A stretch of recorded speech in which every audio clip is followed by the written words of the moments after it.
When you have your girls, you're never alone. You get together for coffee, maybe to work out, or just to laugh. We created Hey Girl, just for you. Can't wait for you to join us. Hi, everybody. Welcome to Hey Girl. I'm your girl, Kim with an E, and this is episode 44.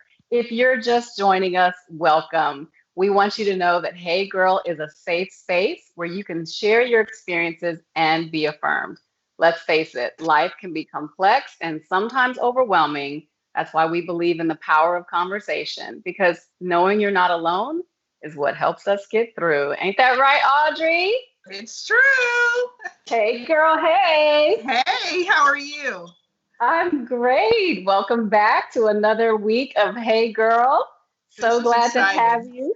Thank you. It's good to be here. 2 weeks in a row for me. Yay. 2 weeks in a row. I'm just so lucky. It's me. Good to be here.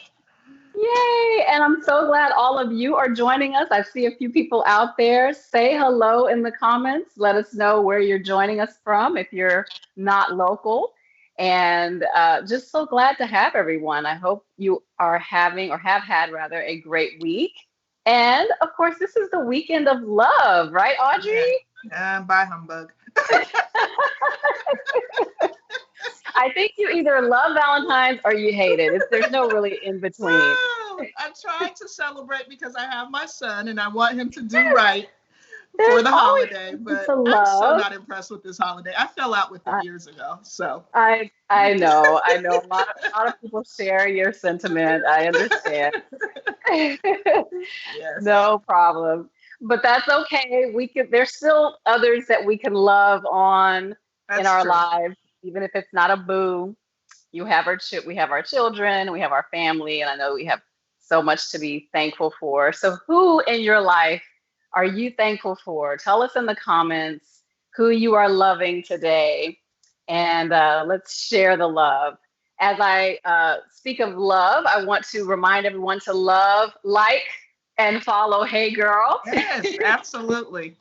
Click the buttons. That's right. Click, follow, share. Tell everyone to join us. We're always spreading love around here. And of course, we have the Hey Girl store and our cute little products that we invite you to check out. And then I mention every week the Spotify playlist because I just love it. Music is so therapeutic so much of the time. And, when we talk about being alone, feeling alone, sometimes, a great playlist can just lift your mood and make you feel better. So, of course, we have the Spotify playlist that is entitled You Are Not Alone. It's all my favorite tracks of good gospel songs that encourage me, and hopefully they will encourage you as well. So we have to talk a little bit about this week, things that have gone on today. So, of course, February is our month to celebrate Black history, and in particular, Black women and beauty, of course, is our theme. And this has been a very interesting week around that topic of Black women and beauty. And it's perfect because today we're talking specifically about hair. And so I wanted to get you all's take on the news this week, which was all about Gorilla Glue Girl. Yes, all about Black hair. It was all about Black hair, right? Mm-hmm. Yeah. What were your thoughts when you heard that story, Audrey? I thought it was interesting. I really, I'm interested to see where this is going to go. The progression, because the GoFundMe, I was like, really? I thought it was a bunch of bad choices that led to another bad choice. Beauty just isn't that deep for me. Like if I have to put Gorilla Glue in my hair, then I think I'm just going to skip out on that style. But it was just, it was interesting. The win for me, since we're talking about Black History Month, the win for me was the doctor that saved the day. Yeah. The doctor out of California who figure out the chemical compounds and was able to save her hair. What was crazy to me was that she even had to undergo surgery. Like she had to be put to sleep in order to do it. So, right, which I get. Your skin's the largest organ on your body, but that just the whole progression of and by the time it became something that everyone knew about, it had been, I think she said, a month that her hair was like that. So it wasn't like this had just happened. And she was like, I've washed my hair 15 times, and it was nice. I mean, after that 15 wash, it was still set and ready to go. It was not moving. Yeah. Not at all. And so it's interesting because you're right. The response to her has been twofold. There's been an overwhelming number of people who've just been dogging her out, criticizing her, calling her dumb, and all kinds of things. And then there's been an overwhelming response of sympathy and love and wanting to help. And it's interesting, you're right. She was dealing with this problem for a month, but I think before she even came on to social media, it was like her desperate cry. But it's interesting that you say, beauty is not that deep to you, but it's like, for her, it was basically at any cost. She needed her edges to be slicked, and she was all out of her stuff. And so she just grabbed the next closest thing. Did what she had to do, right. And so, a lot of people are critical of that, but then others are more sympathetic because they're like, yeah, I get it. I get wanting your hair to look good. And maybe we wouldn't all have made the same choice, but there's something that many people are resonating with, and that is the desire that Black women have in particular for their hair. It's like really important. That's what I was going to say. In our culture, hair is it's who we are. I remember the first time I went on a flight as a child. My brother and I flew together to Birmingham, from Florida to Birmingham. And one of the things that was on the list to get done, your hair, right? You don't go anywhere without your hair being done all over your head. Like, that's how we were taught. It was a part of who you were. And if you were dressed up, your hair had to be just so. So it's cultural for us. And if you look at pictures from way back in the day, if no one's hair is looking crazy, everybody's hair is laid. I still remember Sabbath morning sitting in the kitchen with the pressing comb and the grease and getting popped because I wasn't being still. So those are things that, it's just a part of who we are as a people. And I'm fine with it. I get what she did. But for me, I've been like, guess we're just not going to be as laid today. I just don't know if I would have done the Gorilla Glue. Right. It's unfortunate that looking perfect was more important than checking the label and being sure, being careful. But I shared some research last week about beauty and what what cost is involved with beauty. And one of the things that we talked about last week is that for Black women in particular, it's more about our hair than other aspects of beauty that maybe are important to other groups of people. And one of the quotes that I found was that African-American women spend a significant amount of time and finances on their hair. There are also, maybe social costs for women who choose to wear their hair natural. So there's this judgment that comes for us with our hair. So if we're brave enough and bold enough to not have it laid and super straight, we rather, not fight the curls and let them just be.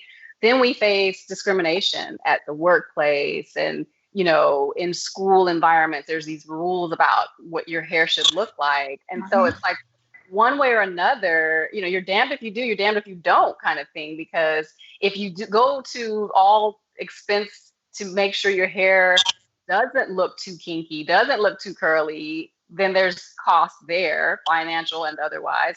But yet if you decide to be natural and just be free and let it do what it does, then there's the other cost, which is the judgment, the discrimination. Completely understand that. So I applied for a job in 2015. And before that, our guest, she did my hair before. It was straight, long. I got it pressed out.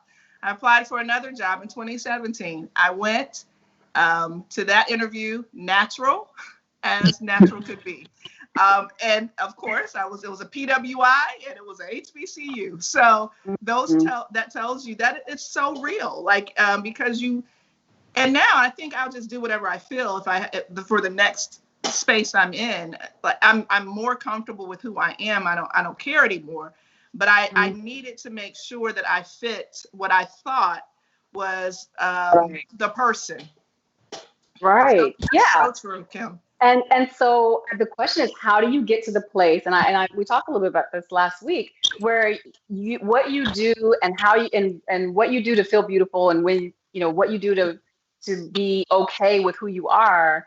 At what point do you get to the place where it doesn't matter what others see, but rather what I see in the mirror? Because I think it's easy to say, oh, as long as you're feeling good on the inside, but so much of how we feel on the inside is based on how others perceive us, right? Mm-hmm. So if you're in certain environments, you're affirmed for looking a particular way, and so that means you feel good about yourself.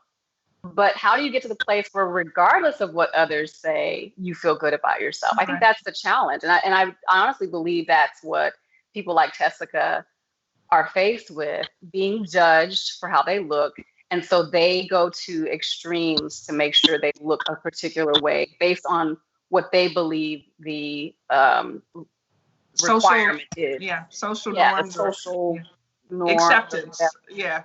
Yeah. I agree with you. I think that is, and I think it's also, for her, it just depends on what environment you're in. There are some environments that you're in that it is okay to be natural. There are some environments you're in that having weave down to your waistline, that is the culture. And neither of them are wrong, but that is what, and there are some stylists, they only do one set of hair, one type of hair. They won't do anything else. So it really depends on that as well. It's what you intrinsically have, but also the environment that your people that matter to you are a part of as well. Yeah. I mean, you can look at her and see what the standard is that she's trying to live up to. Because it wasn't just her hair. She had fully made up. She had the big lashes. She had I'm assuming, colored contacts. I mean, she had the whole deal. And so, yeah, I think we cannot separate the expectations of others from what we expect of ourselves. And I'm going to come back to that question that I asked you, how do we get to the place where we don't rely on what others think to feel okay? Somebody said in the comments, turn 50. I do believe that. The older you get, the less you care about what others think. I definitely agree with that. Well, I want to continue this conversation about hair with our guest today because she is someone who can speak on it. So Audrey, would you introduce our guest today so she can weigh in on this conversation? I would love to. Nicole Beaulieu hails from San Bernardino, California. She has resided in Huntsville, Alabama for the past 25 years and is the proud owner of Hair Story Studios. Their motto is "Your hair's happily ever after." She is a licensed cosmetology and barbering instructor who enjoys sharing her life lessons and experiences with her students and clients alike. Nicole believes in living her life to the fullest and creating her own story. Here's Nichole Hughes. Yay! Thank you. So vibrant and beautiful. We're so happy to have you with us today. Thank you. I'm glad I could be here today. Thank you for the invite. Absolutely. Hi. Hey, girl. Hey. At some point, I'm going to be left out of this conversation because you guys are going to go all into your memories and history. We'll try not to. Into that, Nicole, clearly you have an expertise in this area of hair. I'm really, really interested in knowing what your thoughts were when you heard the Gorilla Glue girl story. Like, what's the first thing that came to your mind? At first, I was like, oh my goodness, who does that? But I was probably on both sides, sympathetic afterwards. And at first, like, it's ignorant, and then finding out her background, things of that nature. And so when I started thinking about it more, I started going to the sympathetic side, because it's like, how do you, like, mentally, what do you have going on where you feel like you needed to utilize Gorilla Glue right in your hair? That was beyond what I could even fathom. So, like, partially, like, it's ignorant. The other part of it was sympathetic. And now, when she showed her shampoo in her hair and it didn't move. Oh, that was just, I was like, oh my gosh. Yeah, that was crazy. And I didn't know see the desperation. You can see her, like, she was frantic. Yeah. She was. I was like, oh my God. The downside of everybody hyping it up is then you have the people that are going to follow what she's done because they love the way of the look that she had. And so now it was nice. To a whole other side. Yeah. And listen, I'm one who always struggles keeping my edges down. So when I saw her edges laid like that, I was like, wow, how'd she do that? But yeah, I'm not willing to go that far. But, so I get it. Like you said, you kind of get it. But now, and here's the big criticism that I had. It was like, Gorilla Glue, that's not even on the aisle with, like, hair products. How'd she end up with that? But she said it was just what was on hand. And you see the glue, the hair product that was called glue or something like that she used. Somebody made the case that so many of our hair products take on the look of other things that you I guess in the mindset, it's like, oh, this glue that is a hair product looks similar to this product, which isn't a hair product. I'm gonna tell you, I tell my kids reading is fundamental. Yeah. So I'm sympathetic, and what her background is like, you didn't read the directions. And there's a whole warning label on it, you'll get on your skin. So I've utilized Gorilla Glue, and that was just, like I said, that's a little bit beyond my comprehension. My clients have tried a lot of things. And I was wondering, I was wondering that experience with people doing crazy things. But look at the products. They have Gorilla Snot, which is a gel, and then, you put that beside the Gorilla Glue product, and then you have these other products that look like honey and look like mayonnaise and then we do use, like, food products for our hair. So the argument was made that you can kind of see how someone who's not reading carefully could grab something and be like, oh, this is just like this, but not in the hair aisle. Yeah, I mean, it's not gonna find Gorilla Glue on the hair aisle, but that's the point. She wasn't on the hair aisle at the store. She was in her house, and she was like, oh, I have this product, so I'm gonna grab this one, which looks similar. So, yeah, I mean, clearly reading is fundamental. What kind of extremes have you seen that clients have tried out of desperation? The biggest thing is probably people cutting their hair off on accident. That's probably the biggest, and self-coloring. Things that I've had to fix and correct. I wasn't even a jab at you. The things that I had to fix and correct has been more so on not that extreme. Yeah. So people getting frustrated, they cut their hair out because they're tired, or they've been taking braids out of their hair for a long period of time, and they just get, flabbergasted, and they cut it off, trying to mask that type of stuff. Like, okay, we're going back to the beginning now. Yeah. So things of that nature more so. I haven't colored my own hair since 2013. we're gonna come to that story in a minute. Well, that's not that story. Oh, that's not that story. Yeah, that's because the color, I learned from Nicole that color in the store is not the same as professional color, and you can't color on top of it very well. So that's a whole nother story. Yeah, absolutely. I was gonna say, I love that, Nicole, you teach as well as do hair. So you have the education piece, and we would love for you to educate us today a little bit about, what do people need to know about taking care of their hair and maintaining the health of their hair? What is it that people don't typically know, you think? If you're doing your hair yourself, box color is something that you can utilize, but I would say, honestly, is being honest. If you're going into the salon, is being honest with your hairdresser. People think, oh, I don't need to tell my hairdresser anything. We need to know because it affects our results. So I think the biggest thing is the health of the hair. So if you're at home doing your hair yourself, YouTube is your friend and it's not your friend. I really suggest trying to find a licensed stylist who enjoys what they do and not are just in it for the money. Seriously, that's my piece of advice. People have now been at home doing YouTube. And while even a lot of my clients have, and they've been learning how to do their hair, but they also ask me questions. So it's like I'm the hair doctor, right? So if you have somebody that you trust, don't be scared. It's like going to get your house cleaned. You're cleaning your house before you go get your hair done, but you're scared. You don't want everybody to see what you have going on. It's the same thing with your hair. Don't be scared to find somebody to consult. But in my expertise and in my different people that have tried that, have not been able to find people that they really trust. So that's the thing that I've learned the most, is that finding somebody that you really trust that's going to be honest with you about what you have going on. It's the most stressful thing to try to find a new hairstylist, hairdresser, because you're not gonna jump from one to the next. Once you find one you like, you're gonna stick with that person, right? Because to start all over again with a new one is like to start a whole new relationship. They gotta learn you all over again. And it's hard to know when you are looking for one. It's hard to know who's a good one. Like who's gonna be the person who will take care of your hair, not just make you look good for the moment. How do you do that? How do you determine if this person that I'm going to is going to be the right one? Ask questions.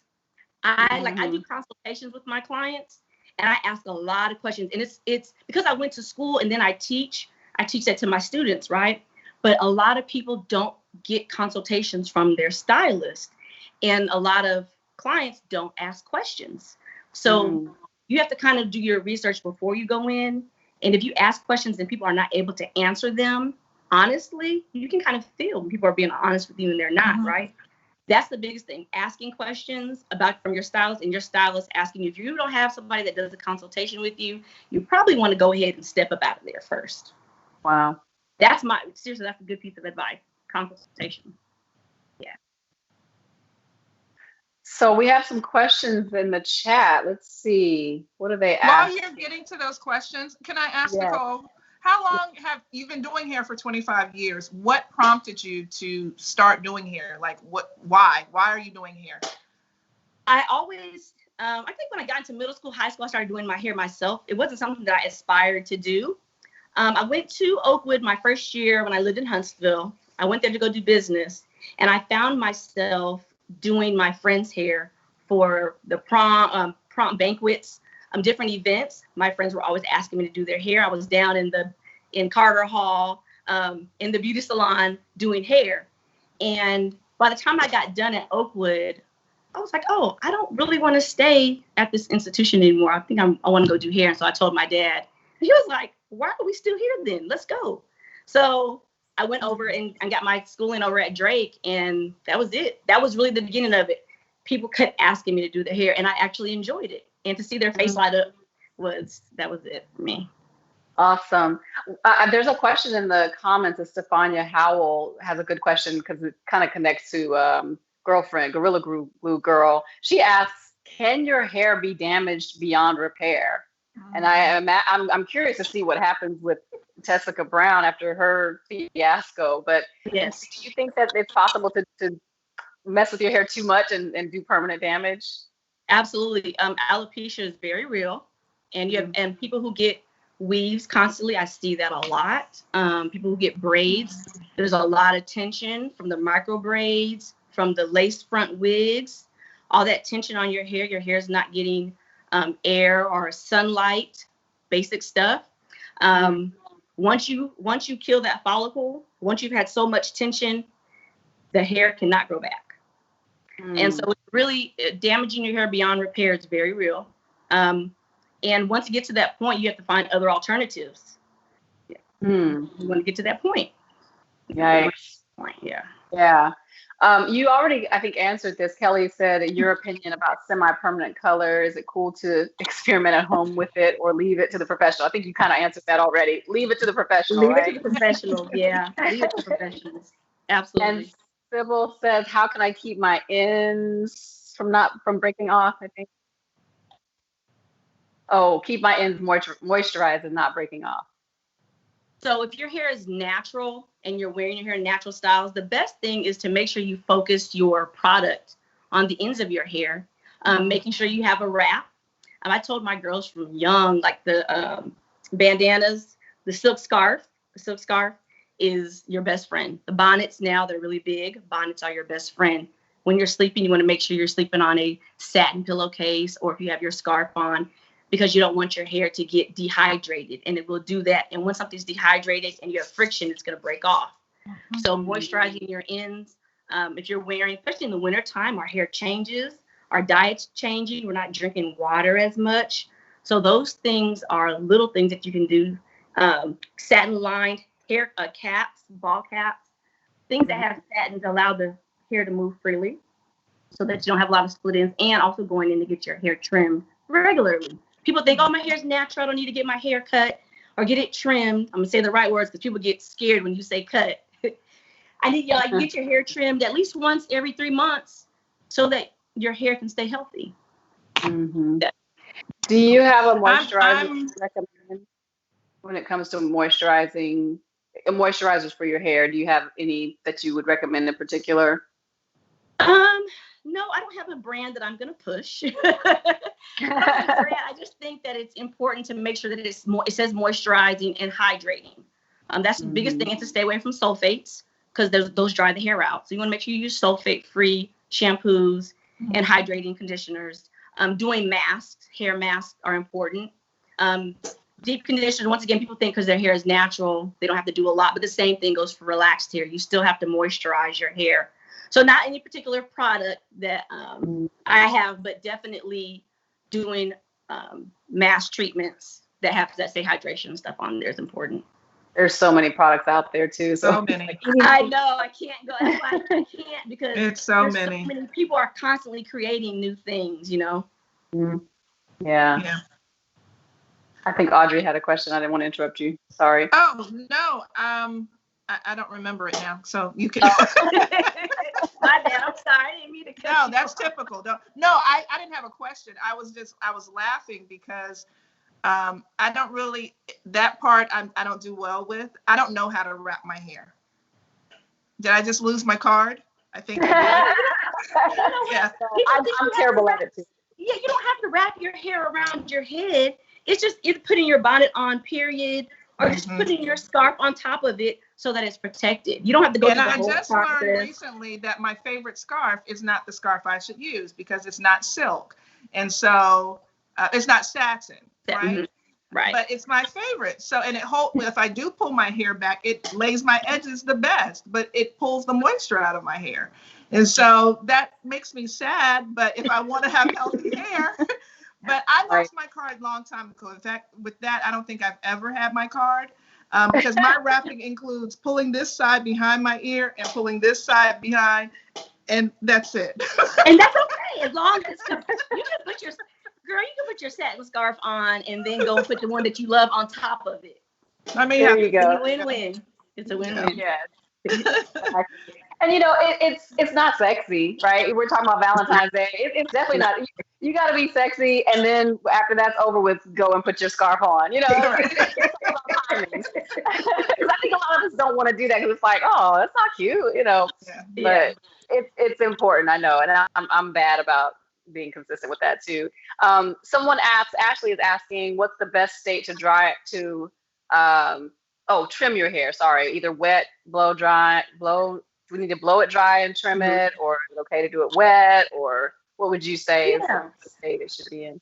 It's just preference. Like for me, because I know how to cut curly hair, it's not a better than or better than the one or the other. It's really the person that you're going to. What do they know how to do?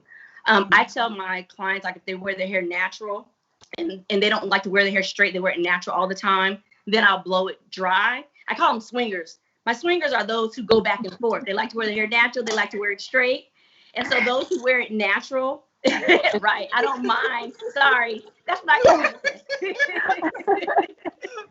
Sorry, I don't like to do it curly. I don't like to cut the hair curly because it's a different look when they wear it straight. So for the most part, I blow dry it and then I trim. If somebody's like really adamant, they don't really like heat in their hair, then I'll cut it curly, but only if they're not going to wear the hair straight, because it totally changes the look of the hair. Yeah. So I want to back up to something you said earlier about communicating with your stylist and asking questions. So it's a twofold question that I have. First of all, what is it that I should be communicating to my stylist that I may not think I need to in order for her, I guess, or him, if it's a him, to do, take care of my hair? And then, so maybe I should let you answer that first, and then I'll I'll ask answer that one first. Yeah. Like, what is it that we should be Okay. telling that we may not know that we should be telling? That's a great question. If you're on medication, if you have a stylist that really knows and cares, I'm going to throw that out there because there are differences. If you're on medication, if you have previously used box color on your hair, it's important for us to know what your lifestyle is. If you're active, if you work out regularly, if you don't have time to do your hair, you're like, I need 5 minutes and less and out the door, what you're looking for. A lot of times some people are clear and others, I have to kind of more direct. So I would say the most important is, do you use chemicals on your hair? You need to make sure that you relay that to your stylist or whoever you're going to, what your lifestyle is, how much time you actually have to put into your hair, being honest about your finances, what you can afford up front. Those are important things. And your medications. I think those are probably the most important things to up front to give to your stylist, so they can know how they need to, not just that individual time when you're getting your hair done, but from that point on, they can know how they need to direct you, direct how your hair services are going to go from that point on. That's how I do it. Interesting. So yeah, those are things I would have never thought to share with my stylist. What medication I'm taking, like, because it affects the question a doctor would ask. Yeah, but everything is connected. That just goes to show we don't think about that. Yeah, well, so the other question I was going to say is, well, then if I'm going to consult with you, let's say I'm coming in for the first time, what are the questions that I should be asking you before I decide to let you do my hair? So what are my specialties? What do I enjoy doing? The questions people ask, how long have I been doing hair? Am I punctual? Will I be sitting in the waiting room for a long period of time? Does somebody really love what they're doing? Because all those things play a part.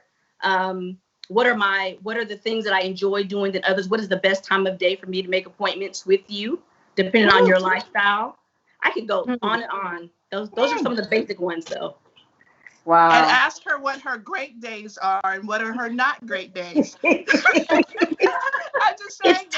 It's timing. Yes. And I have learned, but what I love about Nicole is she's really, she honors your time.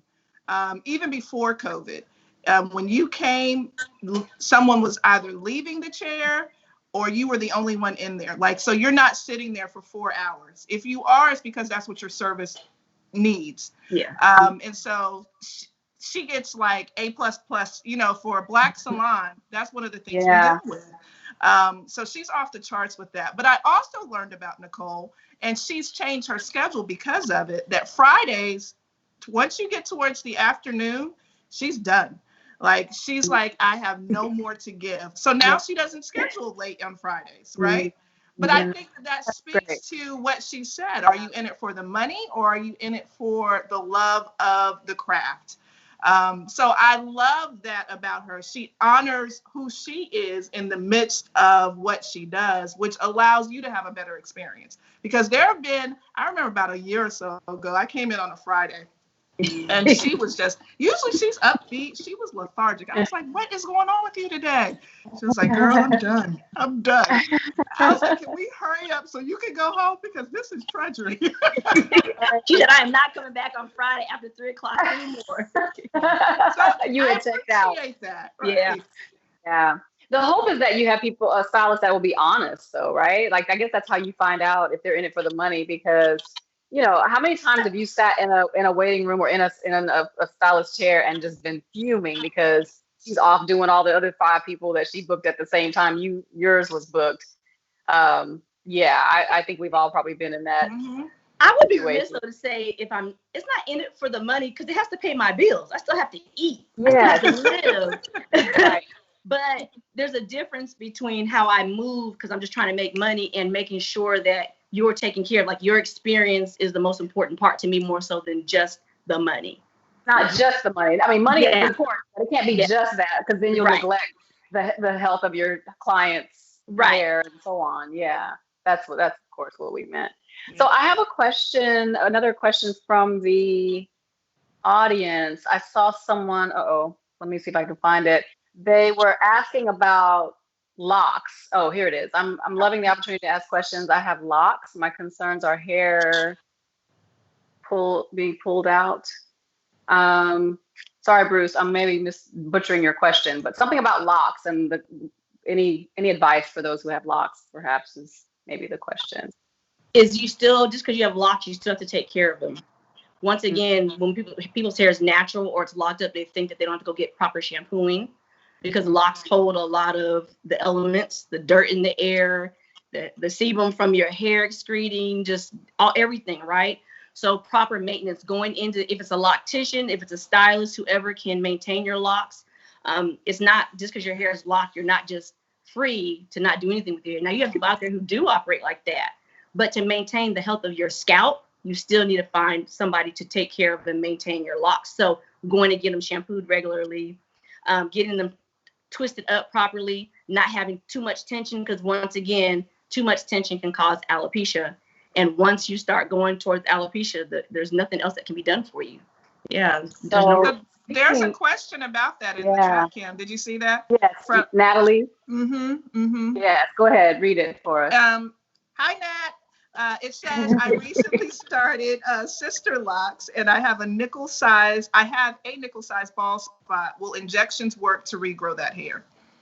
That's a medical question. I do not know that. Well, yeah, on the medical side, yeah, when it comes to medical side, I try not to delve into that. I'm going to refer you to your doctor. Like, can I go a little bit further into that? That's another thing, is people being honest with, why I say medications and stuff, because people's hair get thin, it falls out. So being honest about what you have going on, that's why you need to be honest. Injections and things of that nature, I tend to direct people towards doctors and towards dermatologists. I stay in my lane. Yeah. That's good. That is good, because people need to know what they're dealing with and who the experts are that they should go to for those issues. Yeah, absolutely. So, yeah, that's good stuff. I just want to give a quick shout out. I have to do this. My first best friend is on here, Zelda Abram from first grade. So hi, Zelda. Hi, Zelda. Talking about Hey Girl. I just love this. Hey Girl. and since we're shouting out, we might as well say hello to everybody who's commenting. I see Tanya, Natalie, and Jackie. Estefania Howell. Angela Lynn. So good to see you guys out there. Rose Augustus. Hey. Yeah. Welcome to all of you. Ashley LeBlanc, I see you as well. So many ladies in the chat with lots of questions about hair. And we have a male too. Oh, I did. Oh. I shouted out Bruce a moment ago. He was asking about the locks. So welcome to all of you, ladies and gentlemen. Yes. So, your business is called Hair Story, right? Yes. So I feel like you are inviting us into a story just by the name of your shop. I feel like there's a story behind that name. And I would love for you to share, if you would, how you came to name your business that, why you chose to call it Hair Story. I think your motto is your hair's happily ever after, right? So, I think we may take for granted, we were talking about this earlier, how much our stylist and the person who handles our hair can become a personal part of our lives.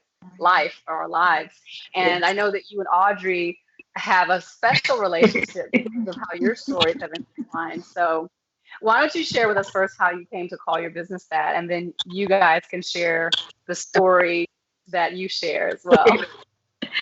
Okay, Hair Story started because I realized how much people's life, the things that they were going through, was paralleling their hair story, coming in and they're having life changes, going through births, going through marriages, going through divorce, going through job interviews.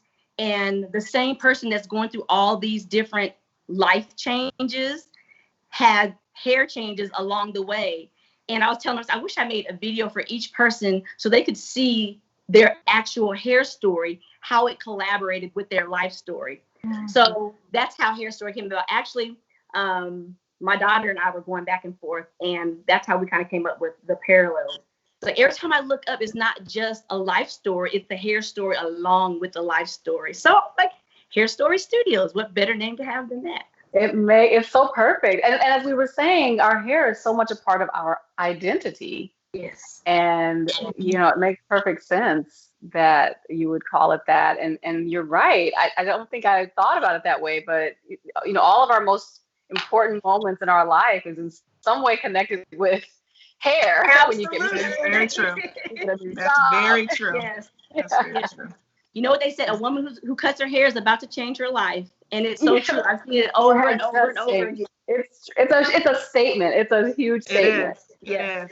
Absolutely. Very true. So, do you know something about that, Audrey? Well, that time it was not on purpose. We're going to segue right on into it. Segue right onto it. So I have to give the history. Nicole and I, actually, before Nicole was my stylist, she really wasn't my friend. I was just in her life. Her aunt that passed in 2009 was my mentor, and we had a really close relationship. Like, this is the cup that Miss Michelle gave me. I still have it. And so I would be at Nicole's family function. She would be there too, but I was there with Miss Michelle. Yeah. And so I've kind of, like, I'm a part of their family. She just didn't accept me until much later, and I didn't care. And I've told her now, it's like, now that Miss Michelle is gone, you can't get rid of me. I'm just here. But so she's been doing my hair. We're coming up on 10 years. It's been a minute. Yeah. And we've spoken to the fact that your stylist really is a part of, you have to be vulnerable with them. I've had 3 surgeries since 2015. One because I was playing football and tore my ACL. One because I had my thyroid removed. So hormones have changed, life has changed, and Nicole has walked all of those things with me. And it's just been interesting. So after I had my thyroid surgery, my hair she grew my hair really long. And I did the color thing. And so I had gotten a new job in 2015. In 2016, I wanted to change my hair up. So I love blonde, always have. This is the first time I've seen my natural color since COVID, like this in a long time. It looks really healthy. Thanks. It does look very nice. But Nicole dyed this part blonde. And so I worked at a radio station. I've been in media for quite some time. Actually, January was 25 years for me. And so. Wow. Yeah, wow. And so I told Nicole, we have such a free relationship. I told her, I said, Nicole, I think I'm going to cheat on you. Because there was some, that one of the benefits from the job I was at was that we could get our hair done for free. And so I went, and on my way there, I told her, I was like, and she said to me, if you do it, you're going to pay doubly for it. And I was like, okay, but I'm doing it. It's free, right? I was honest. Look, hold on. This is a good hairstylist. I was honest with her up front. Yes. She was. So we did it. I went to get my hair done, and the didn't turn out well. Like I sent some pictures in that showed while I was in the salon, had all these, and I never had foil like that with Nicole. When I left, I had a smile on my face. I was like, I have really messed up. So how did you know you had messed up? Like, what was it that was wrong? My hair was gray. It was gray. And this was before gray was the color. There's a picture. Right. This was before that gray thing came in, right? So I was so sad. I was scared to call her, but I knew I had to be honest with her. So we did that was the picture. We did everything. Like we did crochets, we did braids, we were trying to hold on to my hair. And so about March of 2017, I said, Nicole, I'm done. Like, just cut it off. I had really a mullet because this worked. It was healthy. This was not. So we cut it off and we started over. And now I finally got to get color back like 7-8 months later after that. So, but she would tell me no all the time. Even in 2019, after my hair I had a surgery, and 6 months later, after the anesthesia doesn't do well with my body, and it dumped, so I lost my edges.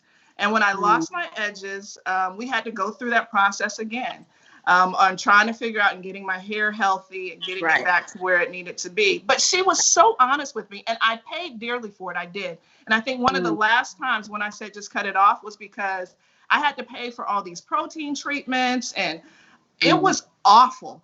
And I do short hair, but that wasn't what I wanted at that time. I was loving my long hair. Somebody asked me if I had a weave, and I was like, no. That's a great compliment nowadays, right? Yes, it is. Short hair. Right. So that was the story. And so I told her, I said, Nicole, I have to die before you because you have to do my hair because you're not getting rid of me anymore. Like, I'm not going anywhere. I'll be with you till death do me part. But it's so true. Like, she's been through, she's done my hair for funerals and weddings and for our pictures, anything that we've had, and our relationship has grown that we're friends now. Like, that's one of my girls, because she knows what medications I'm on. She knows, if I come in and I look a certain way, what in the world is going on with you today? And it's vice versa. And I think that that's so important. And she honors my time. And I appreciate that because my time is so valuable to me. I'm a single mom and I work in media. So there's sometimes she'll slip me in. She's a teacher, and I've been to 4 of her shops, one including one she teaches at, because she had to get me in. So I honor the fact that we just do life together, and I love it. I love it. Oh, that's awesome, Nicole. Thank you, Audrey. Great story. But can I say this, though? That's why it's so important.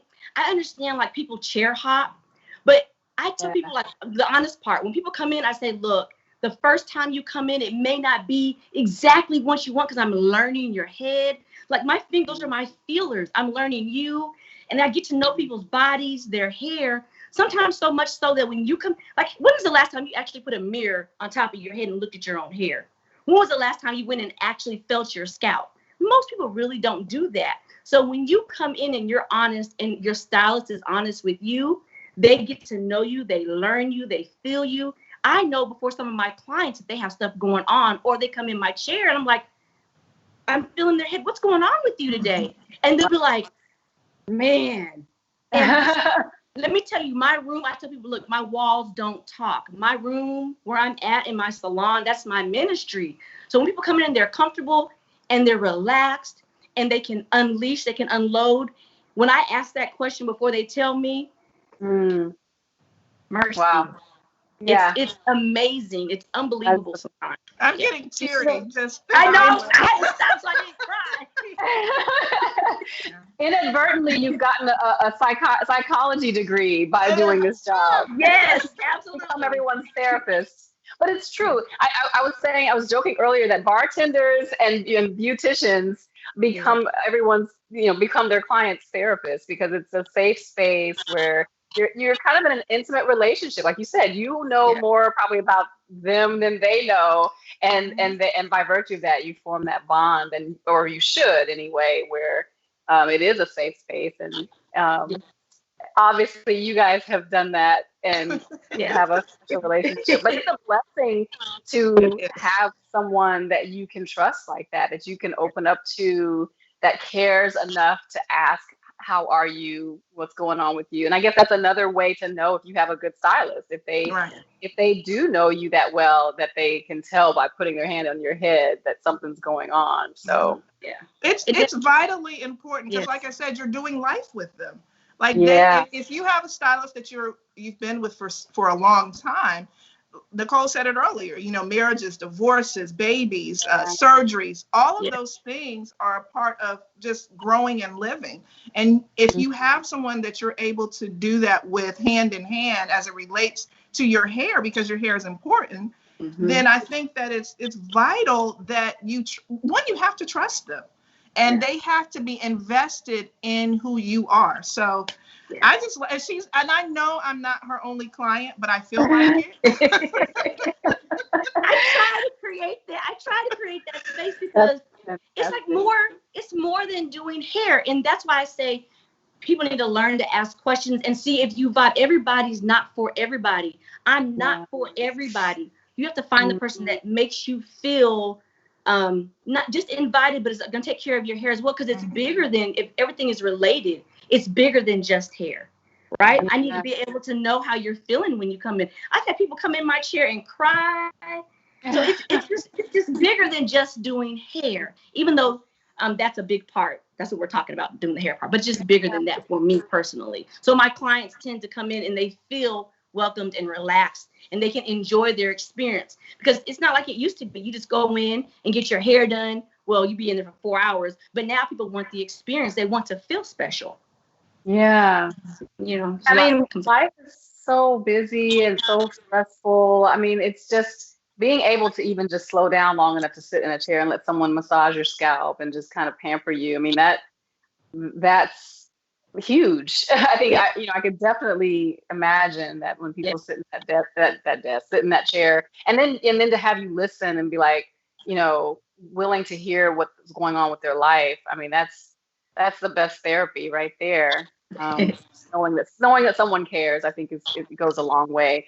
I do want to back up for a minute though, and ask you just on a very practical level, what went wrong with Audree and the colorist that she had, and what did you do different, or what do you do different? Because clearly you don't believe that color is bad, right? Your hair is vibrant, beautiful, and I know Audree said she's had you color it before. So like those of us who want color, what do we need to know about the safe way to do color so that we're not harming our hair, or if we go to a stylist who does some color in a particular way, what do we need to be wary of? So this goes back to the consultation. I think and I can't really honestly, I can't stress it enough. When somebody comes in, like even on my site, when they go to book an appointment, you can't book a color appointment. You have to book a consultation first. You can't just come into my salon and get color the same day, because I need to ask you all these questions. I would be wary, and this just for me, because I'm not throwing it out there for anybody else. I would be wary about somebody who doesn't ask you questions before they do any chemical services.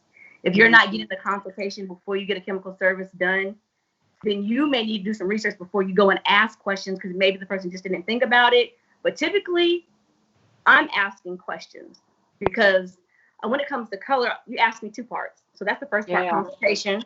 The other part was with Audree's hair.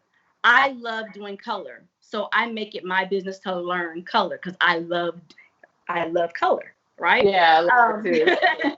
I do. So I'm not, for her in particularly, it just, I don't know if the young lady didn't know or whatever the case was, but it just didn't work for her hair on top of what I had done already. And I make sure that my clients, when it comes to color, get treatments done. And I let my clients know as well that it's costly. Color, don't get color if you don't have the money to maintain color, because it costs to get your hair colored. And we think that we can get something done one time and not maintain the process of getting treatments done. That's the biggest thing, finances and consultations. If you can't afford it, professionally, and then consultations. Yeah. That is one of the beauties about Nicole is she's still learning. She teaches, she practices, but she also, there about a month or 2 ago, maybe November, December, around that time, I was like, how come I can't get an appointment? Girl, I'm gone. She has a colorist that she loves and she follows on social media, and she paid and went and got trained by that person who is at the very high end of the spectrum for her industry. I love that about her. If you're going to do it, even in Huntsville, where people don't think, they think that this is not a big deal, but she makes sure that she invests in herself so she can give that to her clients. So you're not going to just get any old whatever. She's making sure that she has the intellectual background to go along with. Yeah. Education is really important. I think education is very important for you guys too. One of the things I don't hold back from sharing, and I don't have anything to hide from my clients. I'm not gonna give all the secrets, but I'm gonna also let you know what I'm doing so that you don't feel like you're left in the dark, especially when it comes to color. I want you to know the process. I want you to understand what I'm doing while I'm doing it, so there's no surprise. And if I mess up, guess what I'm gonna tell you? oh Lord, we did not get the color I wanted. I messed up. We got to fix it. So do you have time to stay a little bit longer? That's just the honesty part. But the education is so important to me. And that's why I love teaching. I like my clients to know what's going on while I'm doing it. And that's something else, asking questions about what their education is, how long they've been practicing, and how much self-education do they do outside of just being in the salon. And you're dealing with the human body, so it's trial and error because everybody is different and will respond differently, right? So I think people should make some allowance for that, and for you to be honest up front about when you make a mistake or if you didn't quite get it right, I think is huge, because a lot of people would I've heard so many horror stories of beauticians who have tried to cover up their mistake. Right. They're behind the client, like cutting off the part that they burned, right. So they, whatever. Yeah. So I have to know that I can trust you if I'm going to come and sit in your chair every, couple of weeks. And right. So I love that you're willing to be honest. Wow. Well, this has been so good. I don't know if I'm missing some questions in the comments, but I know we're coming down to the end. How have you all enjoyed the conversation? Let me know if this has been helpful. If you have other questions for Nicole. Someone says, what do you do if a client is not satisfied? Ooh. That's a loaded question. It is a loaded question. I've had people, that's why I said, I know I'm not for everybody. I've had people that weren't satisfied with their services, and I'll try to fix it depending on what it is. If it's a color, that's why I asked, I can say, okay, we didn't quite achieve the color I wanted, or what you were looking for. So I'll try to fix it. And sometimes it's, don't worry about it on the cost wise, right? And then the other time is, do you have time for me to fix it? If you're just not satisfied where you don't want to come back, I'm just going to apologize. I'm sorry. It's just being as honest as I can, because I know that I can't please everybody that sits in my chair. Mm-hmm. But sometimes it's great, and other times, it's not so great. But I haven't had too many not so greats. I've had a few that didn't really care for it, but that's okay. That's life. Yeah. I'm sure you've had many more who were very satisfied than not. Yeah, I have. But that's getting to know them. Yeah. One of the things that I think is really important that I really want to stress is confidence is the biggest thing you can have. I've had some clients say, oh, I can't wear that, or I can't wear that color. And I tell them, baby, you could do whatever you want if you have the confidence to rock it. And I think that's probably some of the biggest battles that I deal with. I know that wasn't a question you asked, but I really wanted to put out how important confidence really is. People who have confidence make my work look amazing. Even if it's only if it's average, it makes my work look amazing. So some of the biggest things that I fight along the way is just confidence. Yeah. Yeah. We all need that. And that's, where we started, really. It's how much of how we feel about ourselves is based on what others think, and how much of it is just, feeling good regardless of what others think. Yeah. And so I think the challenge for all of us is to get to the point where we can have confidence in how we look, what our hair looks like, whether we're natural or straight or whatever. It's in time. Yeah. Yeah, and making sure that we don't try to have beauty at any cost, right? Because sometimes it may cost too much, as Gorilla Glue Hair girl probably has learned the hard way. We hope. Hopefully others have learned also.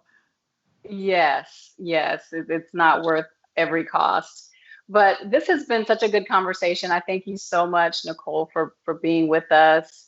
And I feel like I want to pull up the Nikki Giovanni quote since we're talking about learning and education. Nikki Giovanni says, mistakes are a fact of life. It's the response to the error that counts. And I think that is so true in so many ways, right? So no one's perfect, but the question is, what do we learn from the mistakes that we've made? That's key. That's good. That's good. What's the response? Yeah. Well, again, thank you, Nicole, for your time and your knowledge, for the work that you do.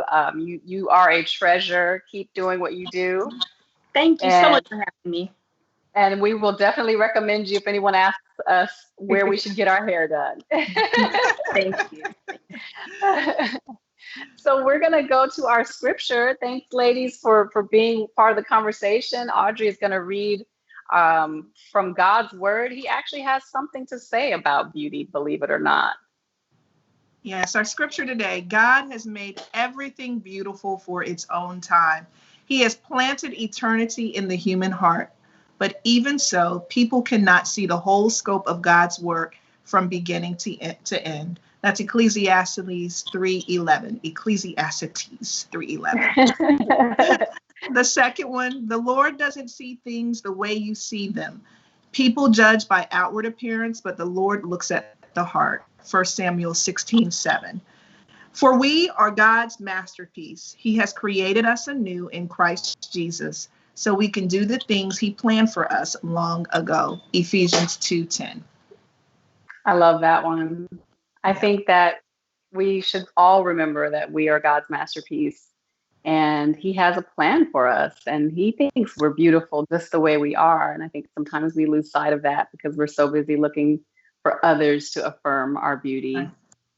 But I'm glad to be reminded that we don't have to seek that affirmation elsewhere.